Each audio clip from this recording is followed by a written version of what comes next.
नमस्कार, स्वागत है आपका। मैं हूं अभिषेक शुक्ल। कवर्धा में किसका फायदा? जी हां, कवर्धा में जो कुछ भी हुआ निश्चित रूप से कोई भी उसको सही नहीं ठहराएगा। हालात जिस प्रकार से बिगड़े, प्रशासन ने हालांकि अब कंट्रोल कर लिया, हालात बेहतरीन तरीके से कंट्रोल में है, लेकिन सबसे बड़ा सवाल है कि आखिरकार ये सब कुछ जो कुछ हुआ, क्या इसके पीछे अब सियासी रंग ये तमाम चीज़ें लेने लगी हैं? क्योंकि सियासी लोगों की एंट्री वहाँ पर जिस प्रकार से हुई, आरोप प्रत्यारोप का दौर चला, चाहे पक्ष की बात कर ले या विपक्ष की बात कर ले, सभी जिस तरीके से आरोप प्रत्यारोप लगा रहे हैं, क्या ये पूरा घटनाक्रम एक सियासी रूप ले चुका है और इसमें नफ़े नुकसान के तौर पर इसे देखा जा रहा है?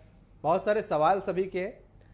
हालांकि लोग भी समझते हैं कि सियासी लोग हैं तो नफ़ा नुकसान देखेंगे, लेकिन क्या ये तमाम चीज़ें नफ़ा नुकसान के तरीके से या सोच के साथ जो आगे बढ़ रही है, वाकई छत्तीसगढ़ में तमाम चीज़ें काम करेंगी? चर्चा आज हम इसी पर करेंगे। खास मेहमान हमारे साथ हैं, सुरेंद्र शर्मा जी हैं कांग्रेस से, बहुत स्वागत सर आपका। रजनीश सिंह जी भाजपा से हैं, बहुत स्वागत है आपका। वरिष्ठ पत्रकार ए बी मुरली जी हमारे साथ हैं, सर बहुत स्वागत है आपका। रजनीश जी, कवर्धा का जो घटनाक्रम है, माना जा रहा है कि भाजपा उसमें सियासी फायदा लेने की कोशिश कर रही है। हालांकि कांग्रेस ने बहुत सारे आप लोगों पर आरोप भी लगाए कि छोटी सी घटना को बड़ा बना दिया गया। क्या वाकई अब कवर्धा में नफा नुकसान का खेल हो रहा है?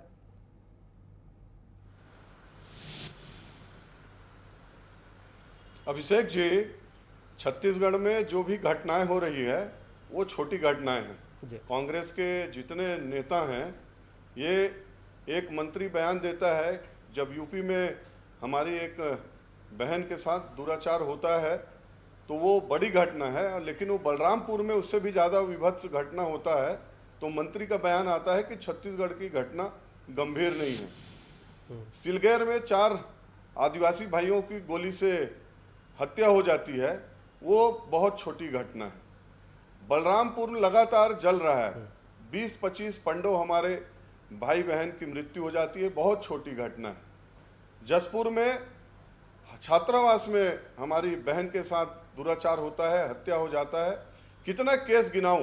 तो कांग्रेस के लिए छत्तीसगढ़ की घटना बहुत छोटी है। छत्तीसगढ़ बने 20 साल में पहली बार ऐसा हुआ है कि एक छोटा शहर लगभग एक सप्ताह से जल रहा है, एक सप्ताह से कर्फ्यू लगा है। कभी हमने नहीं देखा था इन 18-20 वर्षों में। इनके लिए बहुत छोटी घटना है और ये राजनीतिक पर्यटन के लिए धरने पर बैठते हैं, जाके बड़ी घटना बता करके बैठते हैं। तो कांग्रेस अपने चाल चेहरा चरित्र जो है, ये निश्चित रूप से पूरे देश ने इनको देखा है, अभी देख रहे हैं। और रही बात कवर्धा की, तो इसके जवाबदार सिर्फ और सिर्फ, यदि मैं शुरुआत में कहता, यदि ये शुरू दिन होता तो इसके लिए प्रशासनिक कर्मचारी अधिकारी थे, लेकिन शुरू के 1-2 दिन के बाद सरकार के दखल के कारण, बड़े मंत्रियों के दखल के कारण ये सरकार की विफलता है और इसके लिए सरकार, पूरी कांग्रेस सरकार जवाबदार है। नहीं तो ये घटना को, दुर्भाग्यपूर्ण घटना को तत्काल दबाया जा सकता था। और हिंदू सहिष्णु है, उन्होंने, आप एक कहानी करी है, इनसे मैं जानूंगा सुनूंगा, आप ये करेंगे तो हाँ, लेकिन इसके लिए पूरी जवाबदार कांग्रेस सरकार है। भाजपा पर खुलकर आरोप लगा रहे हैं। भाजपा का कहना है कि कांग्रेस की लापरवाही इस पर है, कांग्रेस की लापरवाही की वजह से पूरा घटनाक्रम हुआ। मुद्दा लगातार बना हुआ है, क्या सियासी खेल हो रहा है? देखिए शुक्ला जी, छत्तीसगढ़ की जो परिस्थितियां हैं, छत्तीसगढ़ की जो सामाजिक व्यवस्था है और यहाँ की जो सामाजिक समरसता है, इसमें इस तरह की घटना है तो अच्छा नहीं, ठीक नहीं हुआ और इसको कोई ठीक बोल भी नहीं रहा। मगर जिस ढंग से इसको राजनीतिक रंग देने की कोशिश की जा रही है, तो मैं तो ये कहना चाहूंगा कि भारतीय जनता पार्टी गलती कर रही है। अगर राजनीतिक सियासत की बात करनी है, अगर वो विपक्ष में है और सत्ता के लिए लालायित है, सत्ता के लिए प्रयत्नशील है, राजनीतिक दल है, सत्ता के लिए प्रयत्नशील होना भी चाहिए, उसमें कोई हर्ज वाली बात नहीं है।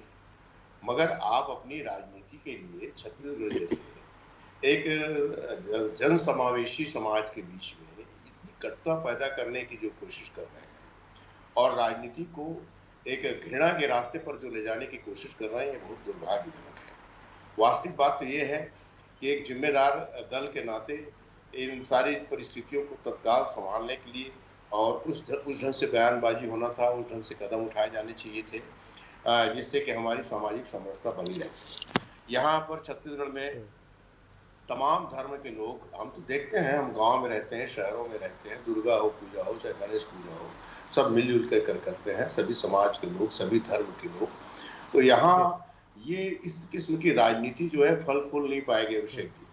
निश्चित रूप से भारतीय जनता पार्टी जो है पहले धर्मांतरण के माध्यम से छत्तीसगढ़ की राजनीतिक जमीन तलाश करने की कोशिश कर रही थी और इस दुर्भाग्यजनक घटना ने जो छोटा सा था वो उसको एक बहुत बड़ा मुद्दा बना के भारतीय जनता पार्टी उसको रोटी सेकने का जो प्रयास कर रही है। मुझको विश्वास है अपने छत्तीसगढ़ के निवासियों मैं इस पर आपसे एक सवाल और करूंगा। राजनीति के ये रंग जो है ये चढ़ने का। मैं एक छोटी टिप्पणी मुरली जी की भी ले लेता हूँ। मुरली जी, ये पूरी सियासत जो चल रही है कवर्धा घटना में, कवर्धा तो शांत हो गया लेकिन सियासत में कहा जाए एक तरीके से एनर्जी या आग लगी हुई है। आरोप प्रत्यारोप का दौर दोनों तरफ से चल रहा है, दोनों एक दूसरे को इसके लिए जिम्मेदार बता रहे हैं। सियासत हो रही है, सभी को समझ में आ रहा है, लेकिन क्या नफा नुकसान वाकई इस घटना से सियासी दलों को होगा? क्या किसी को नुकसान होगा, किसी को कोई फायदा होगा छत्तीसगढ़ की जो अब तक फिजा रही है? अभिषेक जी, कवर्धा का जो इंसिडेंट है, जो जिस तरह से कवर्धा जला है पिछले कुछ दिनों में, उससे किसी राजनीतिक दल को फायदा हो या ना हो, लेकिन छत्तीसगढ़ के लिए तो बहुत नुकसान हुआ है। केवल छत्तीसगढ़ के लिए नहीं, जो शहर है वो जिस संत के नाम से जाना जाता है, कबीर पंथ, संत कबीर को, उनका नाम का डिसग्रेस हुआ है, उनका नाम को चोट लगा है, उन्होंने जो कुछ सिखाया है उस पर गहरा आघात लगा है। एक ऐसा शहर जो कबीर धाम के नाम से जाना जाता है, वहाँ पर इस तरह के दंगे होना, वो छत्तीसगढ़ के लिए, चाहे वो कांग्रेस की पार्टी हो, चाहे बीजेपी हो, या छत्तीसगढ़ की जनता हो, आम जनता, उनके लिए अच्छी बात नहीं है। और सबसे बड़ी बात ये है, अगर फायदा और नुकसान की बात करें तो ना तो कांग्रेस को उससे कोई फायदा है, ना बीजेपी को कोई फायदा है, दोनों को नुकसान है। और इन दोनों से ज़्यादा, सबसे ज़्यादा नुकसान छत्तीसगढ़ को है, छत्तीसगढ़ की जनता को, और वो बेरोजगार युवा जो इस तरह के दंगों में अपना पार्टिसिपेशन देते हैं, जो जाते हैं किसी दल के कहने पर एक दूसरे को से मारपीट करते हैं, ऐसे लोगों को ज़्यादा नुकसान है। यहाँ पे मुद्दा ये नहीं है कि दो राजनीतिक दलों के बीच का विवाद है, यहाँ मुद्दा है बेरोजगारी। यदि उन युवाओं को यहाँ पे रोजगार का अवसर मिलता तो शायद इस तरह का भीड़ वहां इकट्ठा नहीं होता। धर्म के नाम पर कम से कम लोग समझते हैं कि धर्म क्या है, छत्तीसगढ़ के लोग जानते हैं यहाँ पे सामाजिक समरसता का माहौल है, कभी बिगड़ा नहीं है। तो मुझे लगता है कि ये पहला प्रहार है बेरोजगारी का। यदि बेरोजगारी का जिस तरह से बेरोजगारी बढ़ रहा है उस तरह से बेरोजगारी बढ़ता गया तो इस तरह का अशांत माहौल बनते ही जाएगा, क्योंकि पॉलिटिकल पार्टीज को उनके लिए जो एक्टिविस्ट चाहिए वो यहीं से पैदा होता है। रजनीश जी, धर्मांतरण आप लोग लंबे समय से उठा रहे हैं। धर्मांतरण के बाद कवर्धा की जो घटना हुई निश्चित रूप से बहुत दुखद घटना है, लेकिन सियासत इस पर भी अब हो रही है। क्या आप लोग लगातार इस एजेंडे को उठाते रहे हैं, इसलिए कांग्रेस ये आरोप लगा रही है कि छोटी सी घटना को भाजपा ने बड़ा वहां पर बना दिया?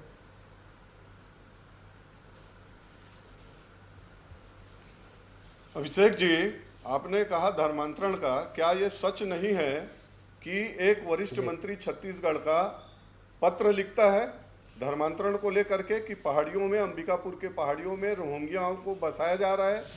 क्या ये सच नहीं है कि एक आईपीएस बड़ा अधिकारी अपने विभाग के अधिकारियों कर्मचारियों को पत्र लिखता है कि धर्मांतरण का मुद्दा गंभीर है और इन क्षेत्रों में चल रहा है, इसमें नजर रखने की जरूरत है? क्या यह सच नहीं है कि थाने के सामने व्यक्ति जाके खड़ा होके बोलता है कि मेरा अधिकार है, मैं करवाऊंगा, कौन रोक सकता है, रोक के दिखाए?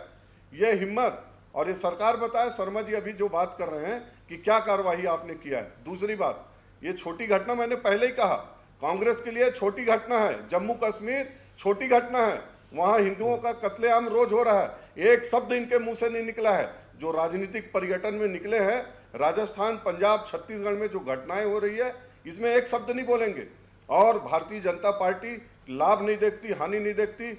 माननीय मोदी जी, माननीय हमारे जितने राष्ट्रीय नेता हैं, चाहे छत्तीसगढ़ के नेता हैं, हम सबका साथ सबका विकास में करते हैं। लेकिन ये भी अभिषेक जी, ये जानना जरूरी, समझना जरूरी है कि आज जो कश्मीर है, जिसमें सिर्फ 40 साल 50 साल पहले जो श्रीनगर है, रजनीश जी, एक छोटा सवाल और मैं आपसे करूंगा। सबसे बड़ा वर्ग रहता था, बड़ा व्यापारी था। आप लोग कहते हैं कि सरकार हर मोर्चे पर विफल है, असफल है, तो सरकार की तमाम विफलताओं और असफलताओं को पुरजोर तरीके से उठाने की जगह धर्मांतरण या हिंदुत्व वाले एजेंडे, क्या मजबूरी है?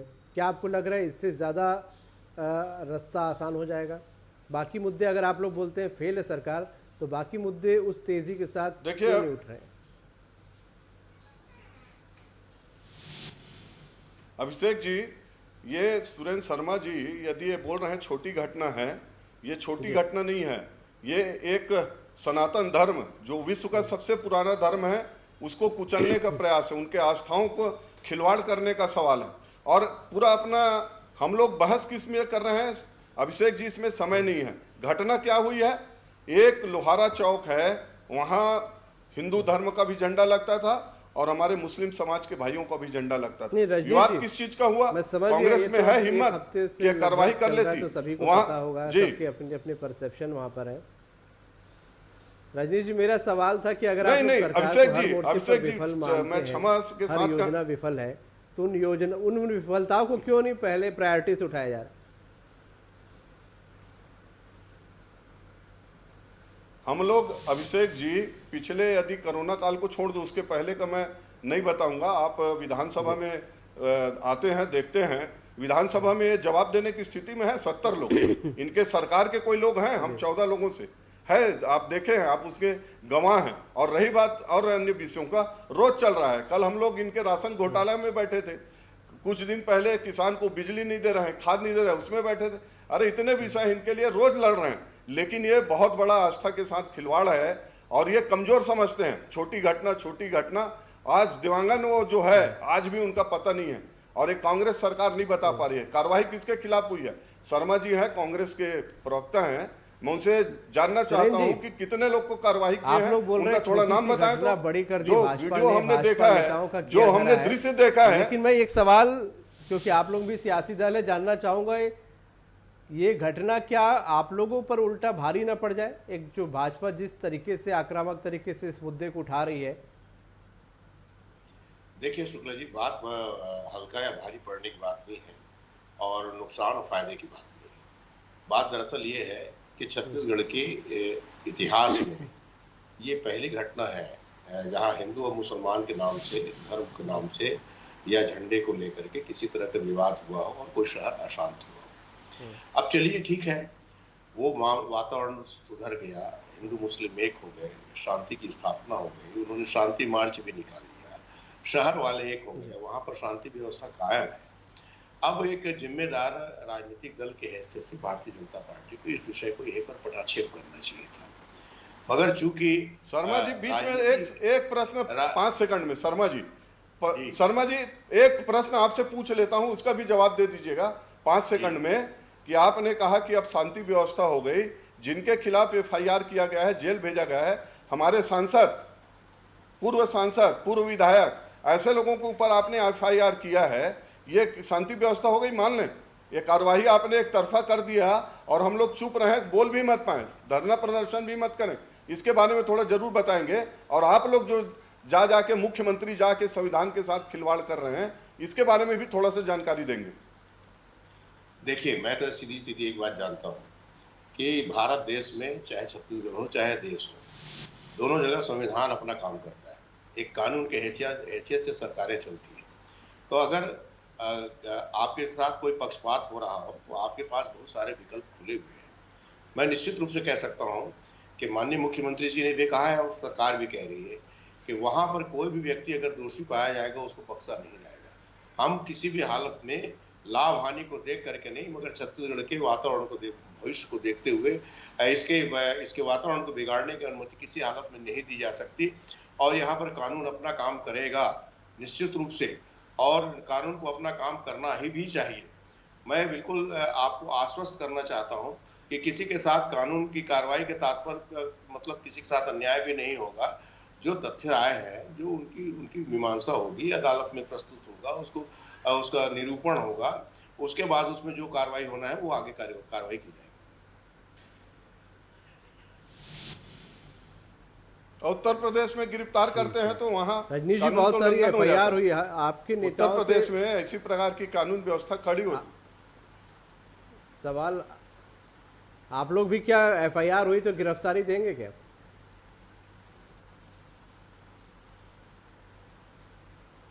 देखिए अभिषेक जी, भारतीय जनता पार्टी ये कांग्रेस के दमनकारी, अभी शर्मा जी बहुत वरिष्ठ हैं और बहुत ये करके वो बोलते हैं, निश्चित रूप से उनका सम्मान है, लेकिन कांग्रेस पार्टी जिस तरह से दमनात्मक एक पक्षी कार्यवाही की है, इसके लिए जिस स्तर तक जाना पड़ेगा, भारतीय जनता पार्टी इनके दमनात्मक कार्यवाही को लड़ने के लिए, चाहे सदन में हो, सड़क में हो, चाहे और जो भी हमारे लोकतांत्रिक अधिकार हैं, इसके तहत हम निश्चित रूप से लड़ाई लड़ेंगे।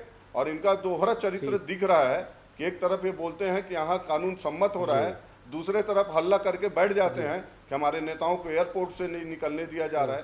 तो यही काम तो ये कर रहे हैं ना, ये क्या कर रहे हैं? राजनीतिक रोटी सेकने का। वहाँ की सरकार क्या कार्रवाई नहीं की, उन्होंने मुआवजा दिया। देखिए शुक्ला जी, आपके पास समय नहीं है। सुरेंद्र जी, वास्तविक में लखीमपुर खीरी की घटना और छत्तीसगढ़ के कवर्धा की घटना को आप एक साथ नहीं जोड़ सकते। वहां आंदोलनरत किसानों के ऊपर गाड़ी चढ़ाई गई थी, उनको रौंद डाला गया था। और दूसरी बात, 144 धारा लखीमपुर में लगा था, लखनऊ में नहीं लगा। लखनऊ के एयरपोर्ट से बाहर निकलने नहीं दिया गया, लखनऊ के एयरपोर्ट से बाहर जाकर के कांग्रेस कार्यालय नहीं जाने दिया, अपने लोगों से मुलाकात नहीं करने दिया गया। इस दोनों घटनाओं को आप समानांतर में कैसे ले सकते हैं? मैं तो एक ही आग्रह करता हूं कि हमारा छत्तीसगढ़ जो ठीक है, नहीं जोड़ा जा सकता प्रदेश है, शांति का प्रदेश है। टिप्पणी ले लेता हूं। मुरली जी, छत्तीसगढ़ में क्या अब हिंदुत्व या हिंदू कार्ड खेला जाने लगा है? ये एक एजेंडा सेट हो रहा है कि इसे बिल्कुल अवॉइड करके अब यहाँ की सियासत को नहीं देख सकते और आने वाले समय में चाहे न चाहे कांग्रेस को इसका काउंटर करना पड़ेगा, क्योंकि भाजपा इस मुद्दे को प्रमुखता के साथ उठा रही है और 2023 में ये एक बड़े मुद्दे के तौर पर सामने होगा। जिस तरह का तैयारियां हो रही है उस तरह से मुझे नहीं लगता है कि इस तरह का कोई कार्ड सेट करने का कोशिश है। लेकिन धर्मांतरण का मामला है, ये कवर्धा का जो मामला है, ये तो बीजेपी को बैठे बिठाए मिला हुआ मुद्दा है, क्योंकि ये एक एडमिनिस्ट्रेटिव फेल्यूर था जिसके तहत और या जिसकी वजह से मामला इस तरह से बिगड़ गया और भारतीय जनता पार्टी को इस मामले को लेकर आगे जाने का मौका मिला। लेकिन अगर इसको छोड़ दिया जाए, मुझे नहीं लगता कि इस तरह का कोई एजेंडा सेट करने का प्रयास भारतीय जनता पार्टी कर रही है, क्योंकि भारतीय जनता पार्टी यहाँ पे पिछले 15 साल शासन चलाया और पिछले 15 साल में इस तरह का कभी कोई घटना यहाँ नहीं हुई है। जो कम्युनल राइट्स जिसको कहता है वो कभी नहीं हुआ है। और पहले भी छत्तीसगढ़ का इतिहास देखोगे तो छत्तीसगढ़ के इतिहास में इस तरह की घटनाएं कभी नहीं हुई है। ये पहली बार है, जैसे एक छोटी सी बात थी, उस छोटी सी बात को इस तरह से तूल दे दिया गया और इस तरह से एक एडमिनिस्ट्रेटिव फेल्यूर की वजह से ये मामला और आगे बढ़ा। मुझे ये कहने में बिल्कुल संकोच नहीं है कि भारतीय जनता पार्टी हो या कांग्रेस हो, इस मुद्दे को एक और ज़्यादा उसको वाइडन ना करते हुए इस मुद्दे को यहीं पर ख़त्म करने का कोशिश करें, ताकि आने वाले समय में प्रदेश की जनता और प्रदेश के लिए जो अच्छी बात होगी, डेवलपमेंट इश्यूज पर जो है और स्वस्थ राजनीतिक दावेदारी करें और उस तरह के कंपटीशन का माहौल यहाँ क्रिएट हो जाए तो ज़्यादा बेहतर होगा, ना कि कवर्धा जैसे राइट सिचुएशन यहाँ पे उत्पन्न हो और रिलीजियस कन्वर्शन की बातें ज़्यादा चले, क्योंकि यहाँ एक सामाजिक समरसता का माहौल है, उस माहौल को ना बिगाड़े तो बेहतर होगा। थोड़ा अलग माना जाता है। बहुत शुक्रिया आप सभी का इस चर्चा में शामिल होने के लिए। तो छत्तीसगढ़ में क्या हिंदू कार्ड चलेगा, क्या जनता इससे प्रभावित होगी? कवर्धा की घटना ने क्या भाजपा को मौका दिया है या कांग्रेस भाजपा जो इस पर उलझे हैं एक बार फिर से, क्या ये तमाम चीज़ें आगे बढ़ते हुए 2023 तक जाएंगी? बहुत सारे सवाल खड़े हो रहे हैं। आने वाला वक्त बताएगा कि इस घटना का क्या असर भविष्य की, छत्तीसगढ़ की भविष्य की राजनीति पर पड़ता है और नफा नुकसान किसका होता है। आज का मुद्दा में इतना ही। नमस्कार।